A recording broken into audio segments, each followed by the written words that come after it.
Les boucles de la Seine offrent en toute saison un décor exaltant. En descendant ce fleuve, on comprend aussitôt pourquoi ce paysage fut le berceau de l'impressionnisme. Monet, Renoir avaient vu juste en posant leur chevalet ici, aux Andély. Cette commune, chargée d'histoire, est notamment appréciée pour ses berges, où de belles et riches demeures rivalisent de charme. Et alors que je les contemplais, me demandant laquelle avait ma préférence, un bâtiment s'imposa soudain, les surpassant toutes. L'hôpital Saint-Jacques, niché au pied d'une falaise, m'apparut si majestueux que je décidai de mieux connaître cette ville et son joyau en allant à la rencontre de Frédéric Duché, maire des Andély. La ville est effectivement très riche d'une histoire patrimoniale. Cette ville était anglaise. Philippe Auguste a récupéré le château Gaillard en 1204. La Normandie est devenue française aux Andély. Cette belle ville est donc connue en premier lieu par le château Gaillard, mais aussi par ce deuxième bâtiment emblématique de votre ville, qui est l'ancienne Hôtel-Dieu. L'hôtel du duc de Penthièvre, magnifique bâtiment, toiture, façade et jardin classés monument historique. C'est vraiment une pépite de notre territoire et tout cela situé évidemment en bord de Seine, à proximité de toutes les commodités. Le groupe François Ier voit dans ce bâtiment patrimonial en bord de Seine une opportunité exceptionnelle de faire revivre un lieu à forte identité.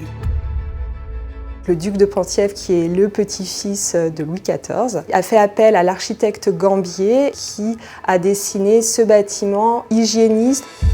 Et il reprend les mêmes codes architecturaux. On a des belles hauteurs sous plafond, des grandes baies pour bien ventiler, bien éclairer les espaces.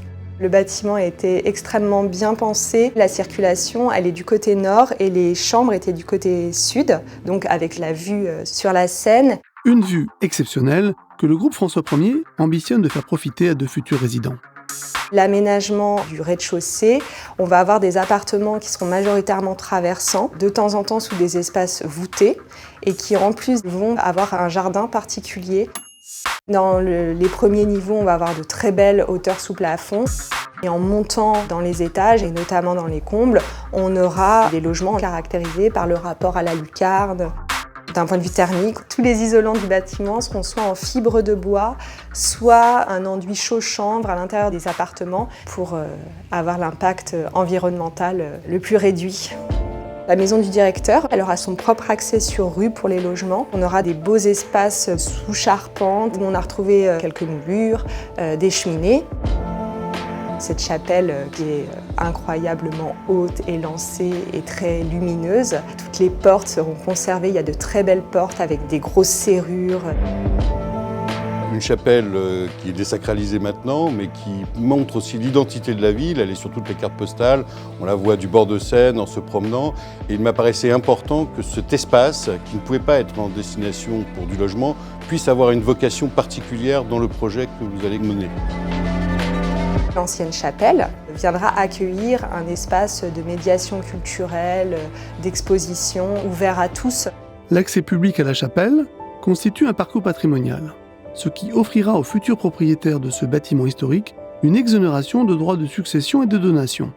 Ce lieu, depuis 1225, a une vocation d'hospitalité. Et l'hospitalité, elle se veut dans les espaces qu'on laisse ouverts au public. Pour que le parcours des visiteurs soit complet, le projet comprend également un salon de thé. Depuis le salon de thé, on voit la Seine et on voit tout le travail du jardin avec des arbres fruitiers, des vergers.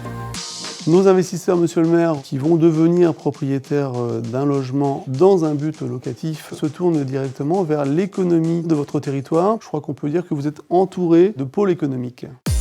La ville est idéalement située à proximité de gros bassins industriels. Le Pharmapark à Val-de-Reuil avec plusieurs milliers d'emplois dans l'industrie pharmaceutique. Vernon avec l'aérospatiale, là aussi plusieurs milliers de salariés. Et évidemment MacArthur Glen qui vient d'ouvrir ses portes et qui compte déjà près de 700 salariés. Et d'autres entreprises sont en cours de création avec des signatures d'entreprises de 400 salariés qui devraient s'installer d'ici 1 an ou 2 sur le territoire de Seine-Normandie Agglomération.